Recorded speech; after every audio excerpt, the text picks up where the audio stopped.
Welcome to Influential Entrepreneurs, bringing you interviews with elite business leaders and experts, sharing tips and strategies for elevating your business to the next level. Here's your host, Mike Saunders. Hello and welcome to this episode of Influential Entrepreneurs. This is Mike Saunders, the Authority Positioning Coach. Today we have back with us Jay Winestein, who's the founder of DeepDive Retirement, and we'll be talking about potential retirement pitfalls. Jay, welcome back to the program. Well, thank you for having me, Mike. Appreciate it. You are welcome. And so obviously we all hopefully feel like one day we can retire. There's that. And we also know that it'll come sooner than we expected. We need to make some plans. Well, we certainly don't want to hit pitfalls. So get us a little bit of an overview on what some of these pitfalls could be. Well, it depends on the situation for each individual, where they're at. Do they have family wealth? Are they working and saving and trying to build up assets to be able to retire on? It really depends on an individual basis. But the core thing is that we have a lot of things to combat. We have a lot of things that we need to consider as hurdles, and that we need to overcome those hurdles. Like, for example, taxes. For most people, they have a lot of money in qualified plans pre-tax, and they're going to be paying a lot of taxes for the rest of their life. We have inflation. Inflation has been very large this last year. The government's trying to fix that, but we have inflation, and we see that is going to have an effect on our ability to earn or spend money, and how much money we'll need to live. We have medical. We have the markets ups and downs. Are we going to be able to draw income from our money safely for a long period of time? So there's many, many different things that need to be looked at and evaluated as you prepare your money and as you prepare for a successful retirement. Yeah, and it's like you said, it's different for everybody. It's not a cookie cutter. Here's the template, follow this, and you'll be just good to go, because everyone's situation is different. That's their correct. Background, their needs and desires for what they want retirement to look like. So some of those points that you mentioned is going to be addressed differently for one person than the other. So that's one thing just to keep in mind. But what about some of the top missed concepts that people should be thinking about that maybe they don't even know until they're brought to their attention? Like, oh, here's a misconcept. What would some of those look like? Yeah, that's a great question. And from an overview, I tend to look at things in a large picture first and then dive down, deep dive, if you will, into the specifics. But the main thing that I think is missing for many, many millions of people is to really prepare themselves on two levels. One is to make sure that their monthly income is really strong and can't be changed or taken away from them in any way, shape, or form. In other words, to really build something that gives them their nut, if you will, your living expenses, your food, your travel, if you still have a mortgage or not, whatever it is you need to live on, and to have that really dialed in. Using securities may not be the best answer for that, because we're dealing with the ups and downs and many other factors. So that would be phase one. Once you have that really built in and dialed in, that is very, very strong, then take whatever extra monies you have and invest it any way you like. Small businesses, the stock market, buying real estate for appreciation, whatever it is, you're now more able to do that. But I think people are not, generally speaking, because I talk to hundreds of people a year, many hundreds of people, and they don't really have a plan for income first to establish that base. And I think that's what's missing in most plans. That's a huge piece. When I hear the word income, I think cash flow. Like, it's nice to pull up this retirement statement and see X number of dollars in X account, but is how much of that is coming to me each month? And that would be the income, the cash flow. And I think that's a big piece, because it's like, how are you going to pay the light bill? How are you going to put food on the table? You need to have some of that cash flowing to you.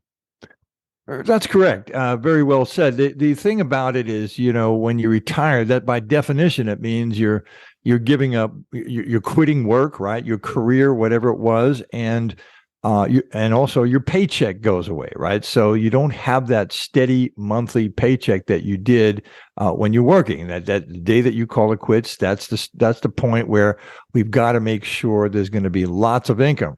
Remember, we're living longer and longer too. That's another factor that I didn't mention earlier is our longevity. Easily, people are living into their late 80s and 90s, and and are healthy. And so the other factor is how long will my money last, and that's a very, very big question that needs to be answered. I think that point or concept that we just mentioned about cash flow is kind of a mindset shift, because a lot of people think I just kind of punch the clock and I'm done and retired. And now there's this chunk of money sitting wherever, multiple places. So when I need some, I'll break off a piece by getting it. And that could create some tax liability. We got to make sure of that. But that cash flow is a mindset shift. You mentioned another mindset shift really just now, which is, it used to be, you retire at X age, you need money to last till Y age. Well, these days we're living to a lot longer. So we need to have, more money for longer. And then what about our lifestyle? Because we're living longer, we might want to travel a little more, be a little bit more active. So that must mean that we're going to need some more money. So talk a little bit more about mindset shifts. What are some other ones that people should be aware of? Right. Very good point. There's plenty of them. I go down a list of things, and probably too long for even this short call here. But there's, for example, let me name some things. There's a thing called IRMAA, IRMAA. You can Google that, and that is a surcharge that the government puts on your Medicaid premium. That can quadruple the premiums you're paying for Medicare, which and a lot of people don't even know about that, and they're getting letters now because they have too much income, the basic threshold of what that is, whether you're single or married. But if you're earning more money, including distributions from IRAs or capital gains or interest or pensions or Social Security, when you add all this up, it can easily put you over certain thresholds. And now you're going to have to pay more for Medicare. Well, there's ways to solve that. Repositioning of assets on your balance sheet, using Roth conversions and other types of ways to have the income, but not have it show up as taxable income on your tax return. Very important. There's taxation on Social Security. Many people don't realize at a very, very low level. It's similar to the IRMAA situation, a little different, but they don't realize that because they have other investments and other things, they're going to wind up having their Social Security income taxed up to 85% of it will show up on their tax return as taxable income.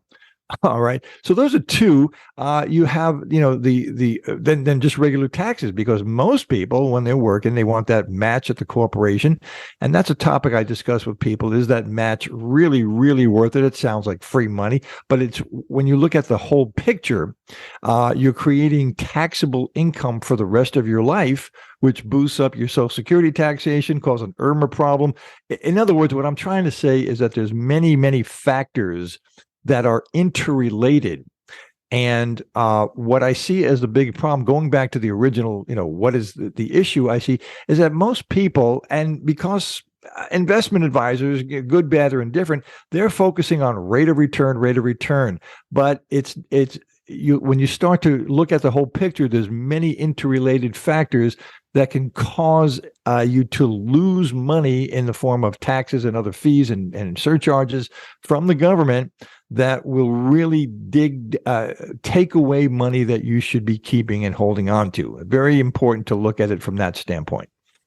Yeah, it really is, because you think, I've got this bucket of Social Security income, but if all of a sudden there's a big old hole in that bucket, which is if I'm going to have 85% of that income show up on my tax return as taxable, then that's more money that I should be paying out if I didn't have some of these strategies up front to kind of reposition. And that IRMAA, that's first time I've heard that. That's interesting because, wow, if I can handle that up front, now I'm not going to pay more for the healthcare need that I need through Medicare, Medicaid. So becomes a Who'da- quagmire of Yeah. different redirects and I hate to say it this way, I'm not criticizing anyone, but investment advisors and CPAs, I've never seen one that brings it up as a roadblock towards a successful retirement, and it's as real as the day is long.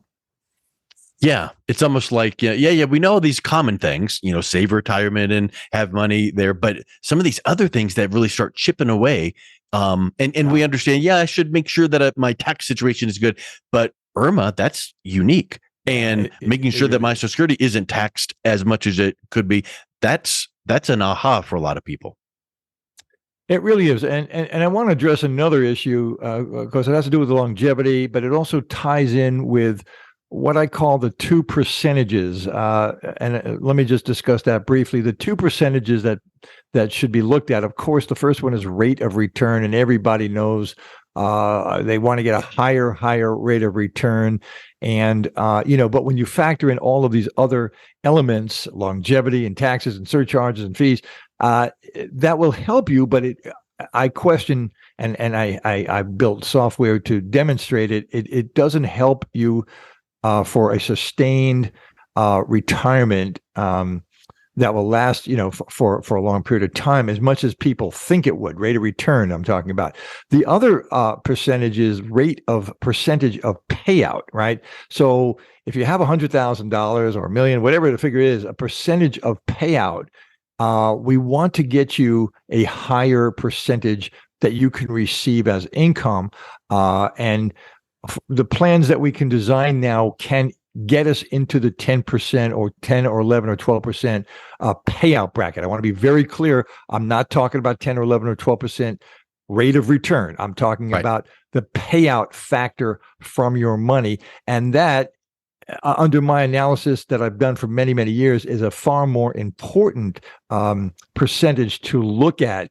And that's what I urge people to start to think about more towards, is building up assets that will provide large scale or large payout percentage of income for the rest of their lives. Once you do that, and once you understand that concept, and I want to just get into the theory in a second, once you understand that concept, that frees up other monies that you can do other things with more to your desire or likings in terms of where you want to invest it and that kind of thing. Does that indicate? Is that clear for the listeners, do you think? I do. Like rate of return, you think about, that's a X percent. That's what is going to generate dividends or rate of return. That's what I get. But then that a lot of people get that confused. Right. Yeah, the percentage of payout on their money is really where I focus for clients. Now, I want to just kind of give you the little bit of a theory on that, is that the people who really understand this stuff very, very deeply are the actuaries. And actuaries work at insurance companies, investment companies, they work for the government. And these people, like when you say, well, what investment advisor should I use? Where should I put my money to invest, and that kind of thing? Well, that's all well and good. But again, that should be the second stage, right? We want to build that actuarial table where you have guaranteed income for the rest of your life, right? That would be so the people who know how to do that, the experts, are the actuaries. I would, and I'm not an actuary, but I follow what they say, I study what they do, and all that kind of thing. But the investment advisors are just saying, look, let's put it here. We're going to get a good rate of return. But when we try to talk about the concept of income preparation and making sure we've got that basic nut for the rest of our lives, the actuaries are the ones that I think I urge people to understand those concepts. They're very, very powerful. Yep, that's pretty big. And we've talked about taxes, inflation, and longevity. What are some of the core strategies that people need to be thinking about, to be aware about? Because I think that we don't need to know how to do it. We just need to know, when we do work with that financial professional, I'm tracking with what they're saying. So at least I need to understand what these strategies are. Right. Well, again, it depends where you are in your progression towards retirement. If you're in your 30s, 40s, and maybe early 50s, you're thinking accumulation, and rate of return at that juncture is definitely important. And you want to build up assets and not lose and protect. But when you start to get into your mid 50s and 60s, and you're really starting to think, the retirement is on the horizon, you want to make that shift towards more fixed products that have what the actuaries call life expectancy credits. I've talked about these on other podcasts, and certainly we won't get into that here. Listeners can listen to these other podcasts and explain what life expectancy credits are. But that is I guess the missing link, you could say, that people don't use. And it is probably, in my estimation, the most powerful factor to use towards generating income for your retirement and for the rest of your life. This is what's called life expectancy credits, and they are used in certain types of annuities called life expectancy annuities. And not every carrier has that. Most annuities don't have this. And so I'm not saying annuities is the answer for everything, but it's going to build you a very, very strong base that is like creating a pension. It is not a pension; it's your own money. We want to be clear about that, but it has the same effect as your defined benefit pension if you work for the government or a large corporation. And these are very powerful tools that people can utilize. So, Jay, even so far, we've talked about several things that I think our listeners would say are kind of aha moments, like, I didn't know about this IRMA thing, and I didn't realize that up to 85% of my Social Security can be taxed, and that might diminish my, the money I get out of Social Security. These are some of the and tax credits. It's all of these, or life expectancy credits. It's all of these like aha moments that make me think someone out there is going, how come I haven't heard of this before? So why don't the majority of people get this kind of advice from their financial professionals that they rely on? Mike, that's a great question. It's probably one of the most important questions, that you can ask when people are looking for ideas on how to retire. The answer is, I don't know. Look, I know what I do. I know my research that I've done, my education and my experience and what I work with. I can't speak for other people, other professionals. But you do have a lot of investment advisors out there that, they want that long-term, what's called asset under management, AUM. There's fees associated with that for a long, long period of time. There's a lot of money that's taken out of your money to pay to the advisors that you use. Even if they're charging you 0.7%, there's other hidden fees in there. And at the end of the day, that's what they're shooting for. They want to build up their book of business to sell it and make a lot of money. That's kind of the model that many, many, many investment advisors out there are using. And all these other factors, really, talk to your accountant about taxes, talk to an insurance professional about this or that. It's just you want to know the big picture. And the accountants are basically, my dad was an accountant. They're historians, they look at last year. Right now, we just finished up, the last year's tax return, and that's what they do. They look at, April 15th, you're looking at the year prior. You have your insurance people with the dinner seminars that are selling annuities because of the zero is my hero concept. You can't lose any money. In my opinion, it's the wrong reason to buy an annuity. Annuities are for income generation, and they are extremely powerful for that end. Anything else, I would stay away. But there's all vested interests there. There's all ideas that, but what I look for is empirical information. What is guaranteed, because that ultimately is what's going to, save you or save an individual from a calamity, a potential calamity. If the stock market crashes and you're using that to generate income, that's going to be a tough day at the office. It's going to be hard to. So if you listen to your investment advisor say, hang on and that kind of thing, it's all great, but income generation is the name of the game, for my clients. Makes total sense. So what would you say to someone who is now thinking, I wonder how prepared I am? How do I know I'm headed toward a safe retirement with all these potential hiccups and bumps and roadblocks? Right. A great question, too. The only way that I know how to do that, I've built a massive financial calculator that takes all of that into an account. I don't know another way to do it. Otherwise, I would have devised it or invented it or something. But what I do is I look at interest that credit cards you have, mortgages, your savings, how much you're saving, the fees you're paying, inflation. Do you have life insurance or not? What is the purpose of the life insurance? Disability, your budget, many, many things. And so if you really want to do a thorough job, this is what I recommend. Now, a lot of people say, they don't have the time or the interest to do it. We can get to the heart of the matter and get to the meat on the bone, if you will, more quickly with my software. But, a thorough job is really what's indicated, because as I say in the name of my company, DeepDive Retirement, the devil is in the details. They really are.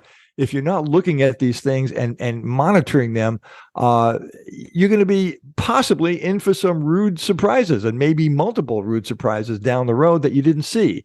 And that's really the focus of what I do, is help people look into the future, not from the standpoint of what am I going to earn on my investments? Because we don't know. Nobody knows. If anybody says they know, I'd really, really question that. Put it in writing. I say, tell your investment advisor to put that in writing, and they can't by law, right? So that's the thing. If you're just doing piecemeal here or there, you want to interview who you're working with thoroughly and ask, are you looking at all the factors the road bumps that I could have down the road, and what is your plan to solve them? Another one is long-term care. What happens if you don't have long-term care protection and you get sick, or your spouse gets sick, and do you have something in place to cover that using somebody else's money? And there's different ways to do that. So I know I'm going on and on a little bit here, but there's a lot to go on and on about. But it's all surrounding potential pitfalls that many times people do not consider, that can derail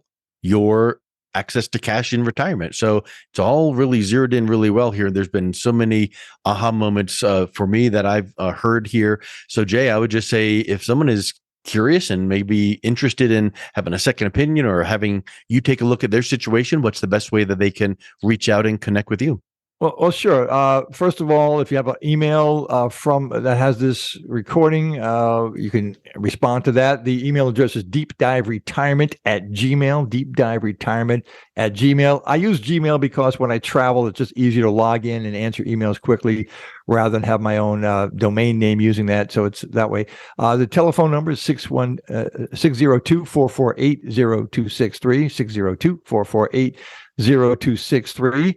DeepDiveRetirement.com. You can contact me that way, or just use one of those methods, and we'll set up a discovery call. There's never a charge or anything like that, and we'll really dive into your particular situation, and I can give you some thoughts and opinions about it. Excellent. Jay, thank you so much for coming on. It's been a real pleasure talking with you today. Well, Mike, thanks for having me, and hopefully this helps people that are really serious about securing their retirement. I wish you the best of luck. Thank you. You've been listening to Influential Entrepreneurs with Mike Saunders. To learn more about the resources mentioned on today's show or listen to past episodes, visit www.influentialentrepreneursradio.com.